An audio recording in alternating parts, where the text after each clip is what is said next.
Lecimy dzisiaj w małą podróż. Lecimy do miejsca, które jest domem dla około 10% gatunków zwierząt na Ziemi. Do miejsca, które pochłania około 5% światowych emisji gazów cieplarnianych co roku. Ale jednocześnie do miejsca, które od dekad poddawane jest ogromnym wylesianiom i pożarom, wskutek czego zostało zniszczonych około 20% tamtejszych ekosystemów. I którym w 2019 roku zniknął obszar lasu równy obszarowi 2 Londynów. O jakie miejsce chodzi?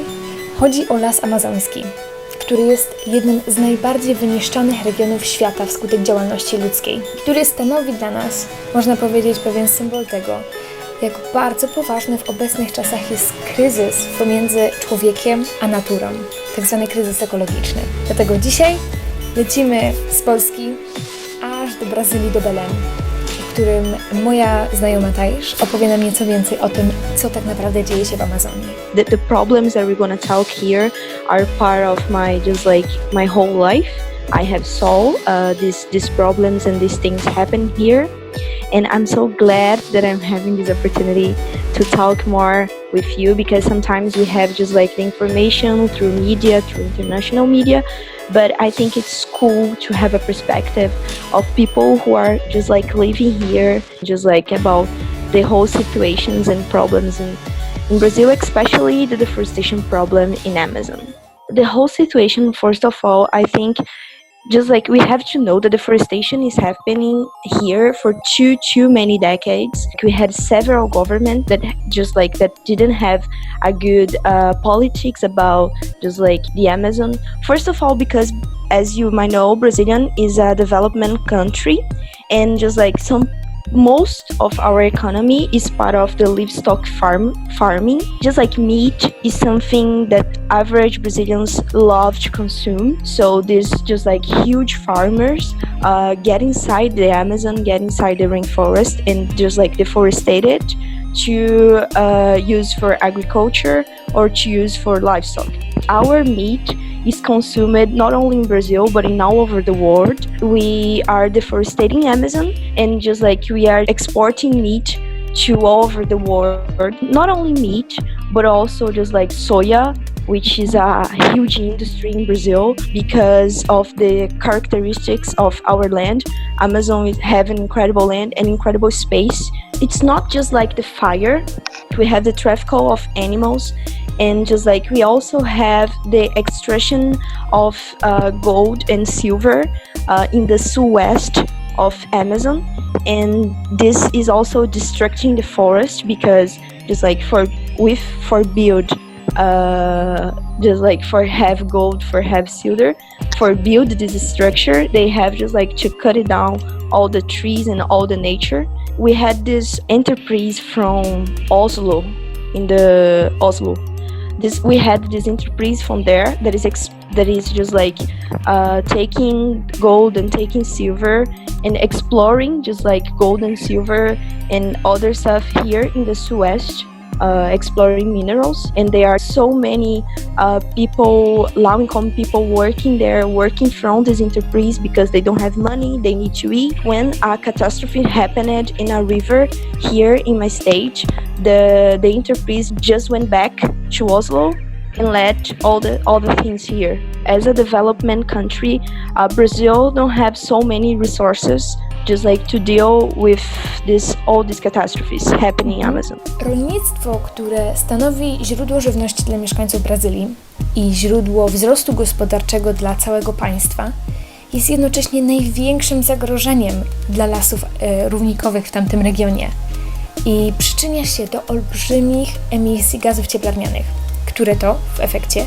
pogłębiają kryzys klimatyczny. I to, co najbardziej zadziwia, to fakt, że jak podaje Bank Światowy, kryzys klimatyczny w bezpośredni sposób negatywnie wpłynie na rolnictwo, a zmiany klimatyczne w tamtym regionie są już obecne.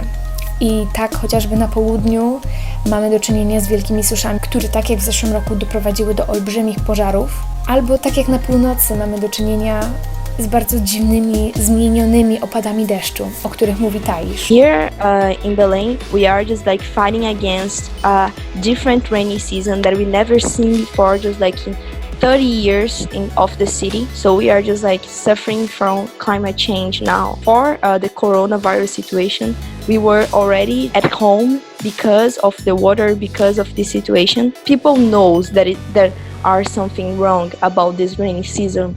But how is the local community first affected by that?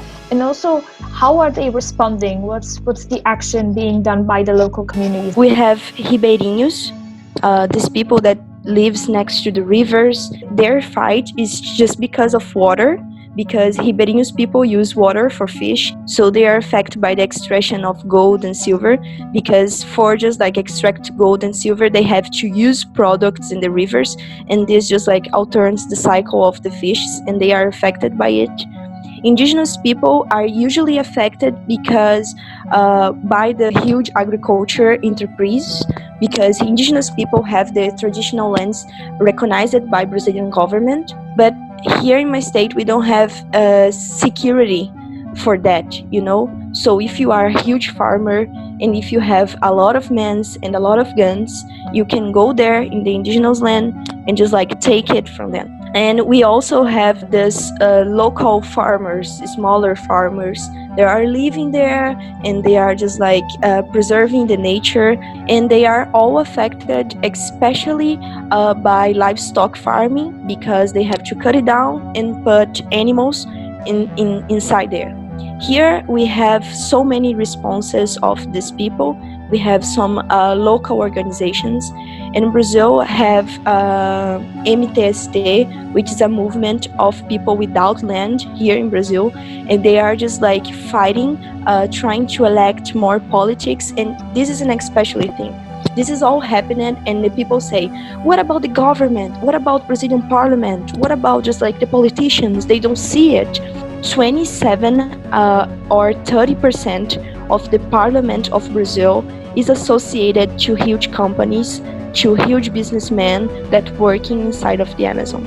So most of laws, most of things that they do, it's just like to secure that they will have just like more rights to explore the Amazon. This is something that the community is trying to do. They are trying to elect politics and elect people to get the power and to have just like more, to give more rights for them to fight back, you know, to strike back. And we have so many local organizations, especially indigenous people. They have just like 100 or 200 of organizations, local organizations inside the Amazon. And we also have huge organizations like Greenpeace, WWF, they are working here. But this is a conflict because we have these workers from Greenpeace and WWF, which they are doing an amazing job and incredible work, and I recognize it.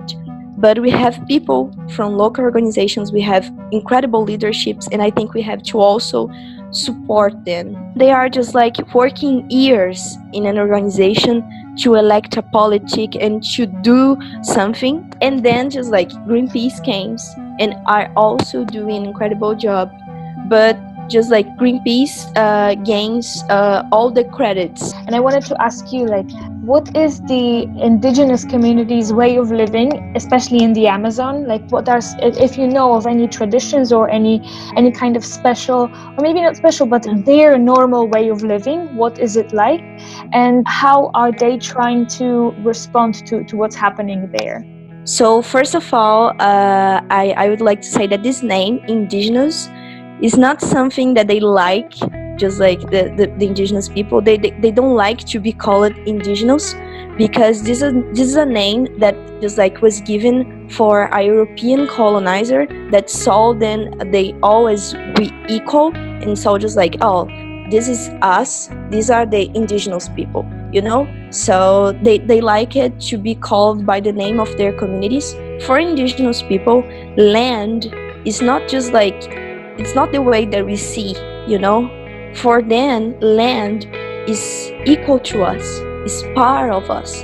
I am part of land, I am part of the rainforest, I am part of the Amazon. Amazon for them is a live entity. I don't have to cut it down this tree because I am equal to this tree. So if I'm doing this to this tree, someone will do this to myself. the nature will strikes back. But today, so many indigenous communities are getting more resources, so they are going to the university, they are studying more, so they can fight for the rights of their people. So we have incredible indigenous advocates, lawyers, we have incredible indigenous that are writers. We have this Daniel Munduruku, and he's an incredible writer for indigenous people. They write about what he's seeing in Munduruku community. So they develop their own media to just like say what is happening.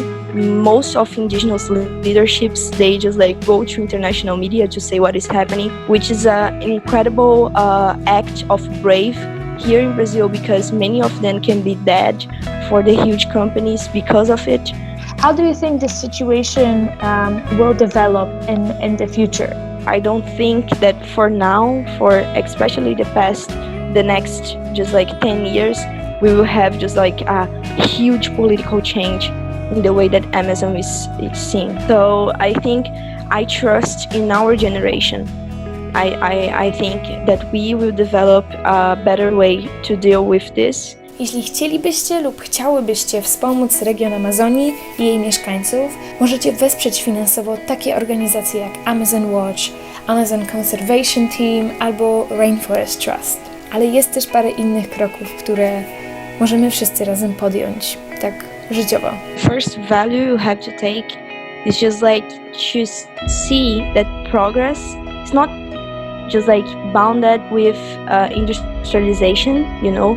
See the products that you guys are buying, especially in the supermarkets. Brazil, livestock farming and agriculture in Brazil just have this proportion because there are buyers, there are people that are buying it. So we have to see that small actions that we can take in our lives can just like change and inspire people, and just like rethink your relationship with nature, because this is the only way we have to change our minds so we can change something.